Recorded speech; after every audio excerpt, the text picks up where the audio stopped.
Hi guys, and welcome back to KRN TV, where we bring you the most exciting stories and interviews from around the world. I'm delighted to announce that www.bladerunner.tv is the channel's new sponsor. On the website you can find a wide range of anti-slash clothing and gloves, as well as full bulletproof body armour and various safety products and masks. All the products are available on next day delivery within the UK, and as an added bonus with the KRN code, you'll get 10% discount off any product. We're also adding a trivia question for each video, so concentrate.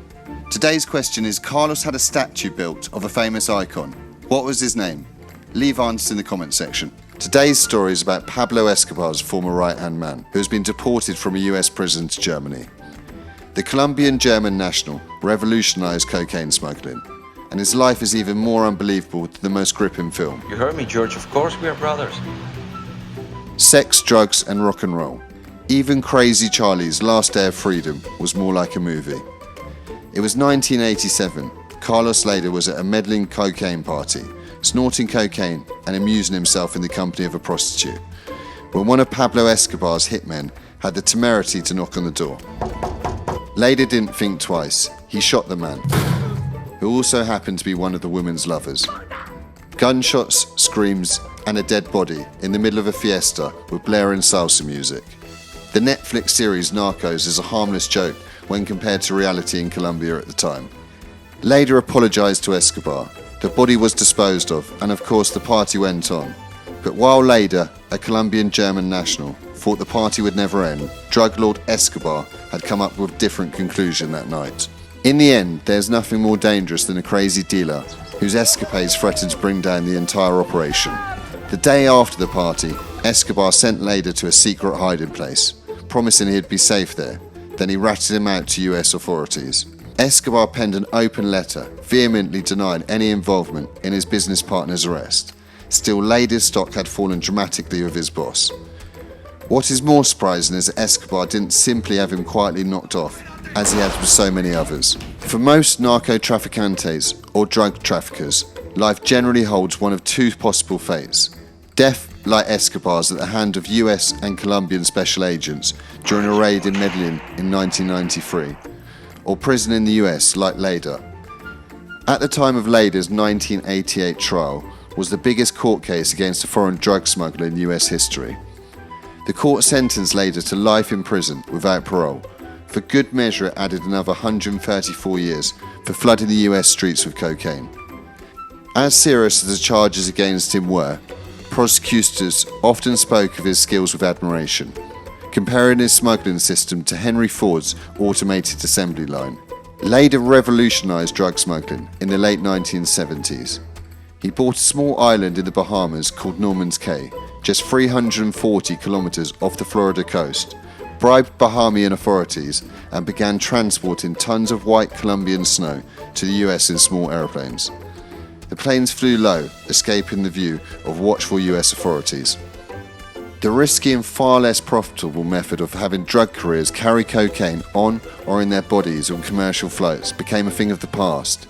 Instead, Lehder's methods allowed traffickers to move unimaginable quantities of cocaine.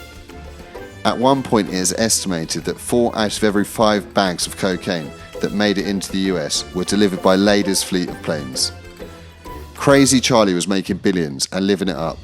The island became a hotspot for wild drug-fueled orgies. But in the mid-1980s, the US finally got wise to Lehder's transport routes and put an end to the party.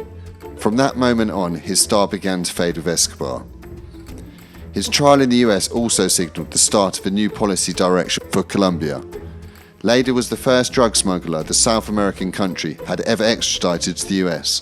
Hundreds would follow. 3 years later, Crazy Charlie entered a plea deal with the US authorities. Lehder claims he was promised that if he testified against Panama's authoritarian ruler and drug boss Manuel Noriega, US officials would knock his sentence down to 30 years. He also claims he was guaranteed that there'd be no way he would rot in jail longer than Noriega. Lehder agreed, but his sentence was only reduced to 55 years, while the former Panamanian president was extradited to France in 2010 and spent the last weeks of his life under house arrest in Panama before dying of cancer in 2017. It's said that Lehder was the only Colombian drug boss with more fans than employees. He was described as a likeable mafioso who was crazy, friendly, dangerous and attractive. In a letter to Colombia's former president, Juan Manuel Santos, he even bragged that drug smugglers had been visionaries that succeeded where millions of chemists had failed, in turning a kilo of coca leaves into a kilo of gold. Lehder admired John Lennon and even had a sculpture of the Beatle, nude, with a guitar in hand and a Nazi helmet on his head, cast in bronze and installed in his hometown.